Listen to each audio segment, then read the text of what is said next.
Auzubillahiminash-shaitanir-rajim. Bismillahir-rahmanir-rahim. Assalamu alaikum. My name is Sana Sultana, PhD scholar from Bahauddin Zikriya University, Multan. अच्छा guys, आज मैं आप लोगों को समझाऊंगी कि अरिथमेटिक मीन हम लोग कैसे निकालते हैं फॉर अनग्रुप डेटा, और उसकी जितनी भी टाइप्स हैं वो उन सारों के फार्मूलाज भी देखेंगे और एक विद एग्जांपल उनको हम करके भी देखेंगे। तो सबसे पहले तो इसकी मैं जनरल डेफिनेशन आप लोगों को दिखा देती हूँ कि इसकी जनरल डेफिनेशन क्या है। इसकी जनरल डेफिनेशन है कि arithmetic mean is also called mean. इसका दूसरा नाम मीन भी है। It is most commonly used measure of central tendency. Central tendency क्या होता है उसके ऊपर भी मैं इंशाल्लाह लेक्चर दूंगी आप लोगों को। अभी मैं उसकी एक टाइप आपको बताऊंगी कि इसमें सेंट्रल टेंडेंसी कैलकुलेट करने के लिए, सेंट्रल जैसे नाम ही बता रहे दरमियान की टेंडेंसी, रुझान को बोलते हैं कि हमारे पूरे डेटे में दरमियान की वैल्यूज़ हम लोग निकालने में इंटरेस्टेड होते हैं, मिड वैल्यू हम निकालने में इंटरेस्टेड होते हैं। और इसकी डेफिनेशन क्या है? It is calculating by summing all observation in the set of data. आपको जो भी डेटा गिवन होगा आप उन सारों को सम करेंगे। सम करना तो बहुत ज़्यादा आसान है, कैलकुलेटर में एक एक ऐड करते रहो, सम होता रहेगा। एंड डिवाइडिंग द सम, और उस सम को हम डिवाइड करेंगे by the number of observation. जितनी भी आप लोगों की ऑब्जर्वेशन गिवन होंगी उनसे हम डिवाइड करेंगे। अब इसका फार्मूला आप लोगों को दिखाती हूँ।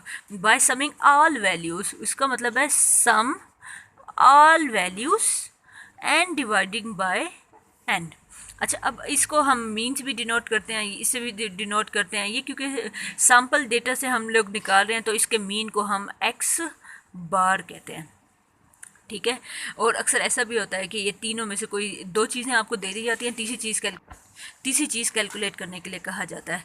या तो आपको एन दे दिया जाएगा, सम ऑफ एक्स दे दिया जाएगा, आपने एक्स बार निकालना होगा, या एक्स बार दे दिया जाएगा, एन दे दिया जाएगा तो आपने सम ऑफ एक्स निकालना होगा। क्या करेंगे? एन इधर डिवाइड हो रहा है तो जाके मल्टीप्लाई हो जाएगा, तो ये काम हो सकता है। या एक और ऐसा भी हो सकता है, आपको समीशन दे दिया जाए, एक्स बार दे दिया जाए, एन कैलकुलेट करने के लिए कहा जाए, तो फिर आप सेम यही फार्मूला एन यहीं पे रहने दें, सम ऑफ एक्स ओवर एक्स बार कर दें तो हमारे पास ये कैलकुलेट हो सकता है। तो डिपेंड करता है आपके पास कौन सा डेटे में क्या चीज़ गिवन है, और फिर आपने अकॉर्डिंगली फार्मूला उठाना होगा।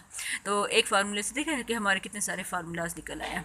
तो अच्छा, इसकी भी अरिथमेटिक की भी हमारे पास तीन टाइप्स हैं। एक हमारे पास है, इसे बोलते हैं बाय डायरेक्ट मेथड, इसे कैलकुलेट करने के लिए डायरेक्ट मेथड। और डायरेक्ट मेथड क्या होता है? डायरेक्ट मेथड के बारे में आपको बताती हूँ। ये यही है जो ऊपर आपको फार्मूला बताया था, ये डायरेक्ट मेथड का था। X bar is equal to sum of x, sum of all values divided by number of elements. अच्छा, दूसरा इसका फार्मूला है जिसे हम बोलते हैं इसे बोलते हैं कि हमारे पास, इसे बोलते हैं shortcut method, by short cut method. तो डायरेक्ट मेथड और शॉर्टकट मेथड। अब शॉर्टकट मेथड क्या होता है उसका फार्मूला आपको बता देती हूँ। X bar is equal to a plus sum of d divided by n. अच्छा, अब एन के बारे में तो आप लोगों को पता है, ए और डी के बारे में आपको बता देती हूँ। तो ये डी क्या है? डी पहले आपको बताती हूँ। डी को हम बोलते हैं, डी होता है एक्स माइनस ए। मतलब आपके पास x की वैल्यूज़ होंगी, ये मैं कैलकुलेट करना आप लोगों को बताती हूँ। और ये a क्या है? a आर्बिट्रेरी वैल्यू, कोई भी वैल्यू, अज्यूम्ड a क्या है हमारे पास? आपने कोई वैल्यू लेनी है, कोई भी लेनी है, उसे हम आपको रिस्ट्रिक्ट नहीं करते, फर्स्ट पकड़ो, लास्ट पकड़ो, मिडिल वैल्यू पकड़ो, हम कोई रिस्ट्रिक्ट नहीं करेंगे। आपकी मर्ज़ी, जो मर्ज़ी पकड़ो, आपका आंसर बिल्कुल ठीक निकलेगा। तो इसे बोलते हैं अज्यूम्ड वैल्यू, अज्यूम्ड मीन इसे बोलते हैं, अज्यूम्ड मीन इसे बोलते हैं। ओके, तो ये हमारे पास एक्स बार निकाला है। एक और तीसरा थर्ड मेथड है, उसे बोलते हैं कोडिंग मेथड। और इसका फार्मूला हमारे पास है x bar is equal to a plus sum of u n multiply by H.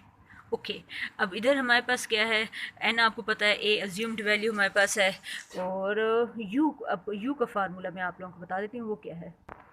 तो यू हमारे पास है एक्स माइनस ए। डी क्या करता था? एक्स माइनस ए करता था। यू क्या करेगा? X minus A divided by H. और ये एच क्या चीज़ है? एच हमारे पास वो भी बता देती हूँ, ये है h c f, higher common factor of values. ठीक है, अब ये कैलकुलेट कैसे करना है, by coding method, shortcut method, direct method, अब वो मैं आप लोगों को समझाती हूँ। आपके एक एग्जांपल लेती हूँ और उसमें ये सारा कुछ करके दिखाती हूँ आप लोगों को। चलें, ये हमारे पास वैल्यूज़ गिवन है 20, 30, 50, 60, 70, 70, 80 एंड 100। अब आपसे ये कहा जा रहा है कि find calculate arithmetic mean by using direct method, shortcut method and coding method. तो हम वो कैसे कैलकुलेट करते हैं वो अब आप लोगों को कैलकुलेट करके दिखाती हूँ।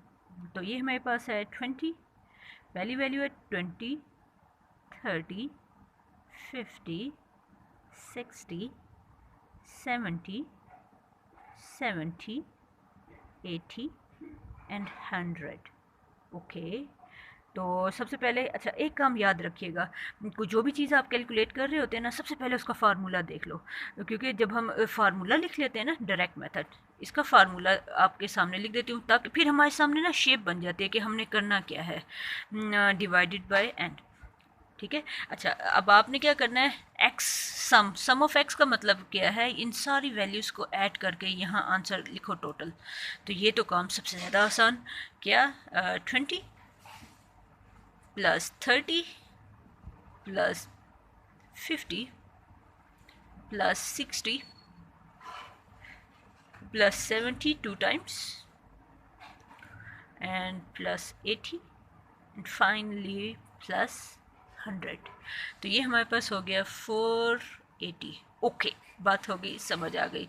तो ये हमारे पास, इसे हम बोलते हैं, डिनोट करते हैं सम ऑफ एक्स। एक्स, ये एक्स इनकी सारी वैल्यूज़ का सम लिखते हैं यूजुअली नीचे, या हम ये तो वर्टिकल है ना, हॉरिजेंटल भी इसे लिख सकते हैं। तो यहाँ हमारे पास क्या आ गया, 480 डिवाइडेड बाय एन क्या है, एन काउंट कर लेते हैं, 1 2 3 4 5 6 7 8 8। तो ये डिवाइडेड बाय 8, तो आप क्या करो, 480 डिवाइडेड बाय 8, तो ये आंसर हो गया 60। तो ये हमारे पास डायरेक्ट मेथड से आंसर निकला है 60। ओके, बात समझ आती है। दूसरा शॉर्टकट मेथड, शॉर्टकट मेथड में वो क्या कहता है, शॉर्ट, इतना चलें लिख देते हैं फुल स्पेलिंग, शॉर्टकट मेथड। तो ये हमारे पास है, एक्स बार से डिनोट करते हैं, इसमें आपने कोई एक ए लेना है। अब ए आप में से जो मर्जी आप इसे उठाएंगे, देखना आपका आंसर सही आएगा। तो ए, और फिर मैं क्या करूँगी, सम ऑफ डी करूँगी और डिवाइडेड बाय एन करूँगी। तो सबसे पहले तो आप मुझे बता दो आपका ए इधर क्या है। सपोज करती हूँ मैं ए ले लेती हूँ, जो मर्ज़ी लें, कोई आपके ऊपर रिस्ट्रिक्शन नहीं है। ए ले लेती हूँ, चलें मैं 50 ले लेती हूँ ए। ठीक है, तो ना ए मेरा हो गया, सपोज डेट मेरा लेट ए इज इक्वल है 50।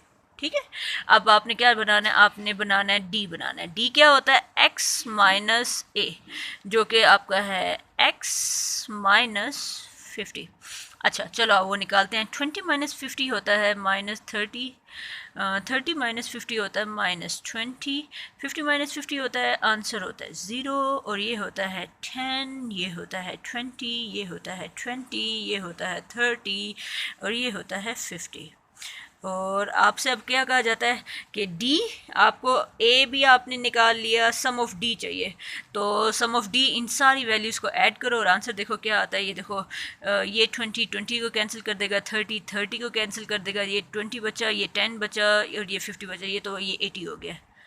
तो आप इसे ऐड भी करके देख लीजिए, देख लें, पहले देख लें। ये हो गया 50 plus 30 plus 20 plus 20 again plus 10, और फिर नेगेटिव सारे एंड में लिखो, माइनस 20 माइनस 30, इक्वल को बटन प्रेस करो, 80 आ गया आंसर। ठीक है, तो आप डाल दें, इधर वैल्यूज़ डाल दें। सम ऑफ डी हमारे पास क्या हुआ 80, और एन हमारे पास क्या है 8। तो आज जो वैल्यूज़ यहाँ पे पुट करते हैं, एक्स बार का ए हमारे पास है 50, और सम ऑफ डी हमारे पास निकला 80 डिवाइडेड बाय ए। ज़रा करके देखो कैलकुलेट, 80 डिवाइडेड बाय 8 और सम प्लस 50, तो ये आंसर हो गया 60। तो which is same as by direct method. X bar का आंसर भी वही निकला है। शॉर्टकट मेथड, डायरेक्ट मेथड, दोनों का एक्स बार का आंसर 60 निकला है। ठीक है, तो ये अब हमारे पास, अब मैं चलती हूँ अपने कौन से मेथड पे, कोडिंग मेथड पर चलती हूँ कि कोडिंग मेथड के थ्रू मैं इसे कैसे कर सकती हूँ। चलें, अब ये हमारे पास क्या है, कोडिंग मेथड। अब आप लोगों को समझाती हूँ। कोडिंग मेथड का फार्मूला आप लोगों को लास्ट टाइम बता दिया था, a plus sum of u divided by n और मल्टीप्लाई बाय h। तो u आपको कैलकुलेट करने के लिए क्या चाहिए, x divided by a over h। Okay, तो ना ये पीछे मेथड है हमारे पास, और ये मैंने d कैलकुलेट किया हुआ है। d कैलकुलेट किया मतलब x माइनस a कैलकुलेट किया हुआ है। सिर्फ आपने u निकालने के लिए क्या करना है, डिवाइडेड बाय h करना है, d डिवाइडेड बाय h करना है, तो हमारे पास ये हो जाएगा।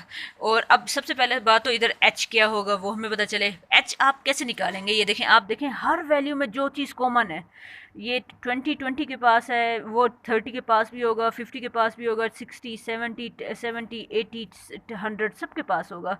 वो कौन सा नंबर है जो सारों के पास है, यस यू आर राइट। तो ये 10 सबके पास है, इसके पास भी है, इसके पास भी है, इसके पास भी है, इसके पास भी है, इन सबके पास है। तो h हमारे पास क्या हुआ, 10 हुआ। तो अब ये हम क्या करेंगे, d आप उसे डिवाइड कर दोगे 10 से। तो आ जाओ, अब इन सारी वैल्यूज़ को 10 से डिवाइड करते जाते हैं और हमारी u की वैल्यूज़ निकलती जाएंगी। इसे 10 से डिवाइड करें, ये आएगा -3 -20 0 1 2, ये हुआ ये भी हुआ 2, ये हुआ 3, और ये हमारे पास हो गया 5। अब आपने सम ऑफ़ u करना है, ये आपको सम ऑफ़ d मिला था, सम ऑफ़ d मिला था, अब आपको सम ऑफ़ u चाहिए, तो आप इन सारी वैल्यूज़ को ऐड कर लें, तो ये हमारे पास होगा 8 होगा। ऐड करके देख लीजिएगा, ये देखें, ये 2 से कैंसिल, 3 से कैंसिल, तो ये एक ये और 2 ये और 5 ये, तो 8 बन रहा है। आप इसे सम भी करके देख लीजिएगा। तो अब मेरे पास तो मुझे क्या चाहिए, मेरे पास ए हमारे पास क्या है, ए आपने क्या लेट किया था, ए हमने 50 लेट किया था। ओके, सम ऑफ़ यू हमारा निकला 8, और एन हमारे पास है 8 और 8, और h हमारे पास है 10। तो आज इस फार्मूले में सब कुछ पुट करते हैं और कैलकुलेट करते हैं कि इसका x बार क्या निकलता है। a हमारे पास है 50, और सम ऑफ u हमारे पास है 8, n हमारे पास है 8, और h हमारे पास है 10। तो ये और ये कैंसिल, और 1 10 से मल्टीप्लाई होगा तो 10 एज इट इज़ आता है, तो 50 plus 10 is equal to 60। Wow, तो आपको एक चीज़ तो क्लियर हो गई, चाहे आप मीन निकालना है, चाहे आप डायरेक्ट मेथड से निकालें, कोडिंग मेथड से निकालें, या शॉर्टकट मेथड से निकालें, आप लोगों का मीन जो है वो सेम निकलेगा। तो ये है कि आप लोग जो फार्मूला यूज़ करेंगे, आपकी कैलकुलेशन लेंथी कैलकुलेशन से ईजीएस्ट की तरफ आप जाते जाएंगे। तो अब चलें बच्चों, अपनी दुआ में याद रखिएगा। अल्लाह हाफिज़।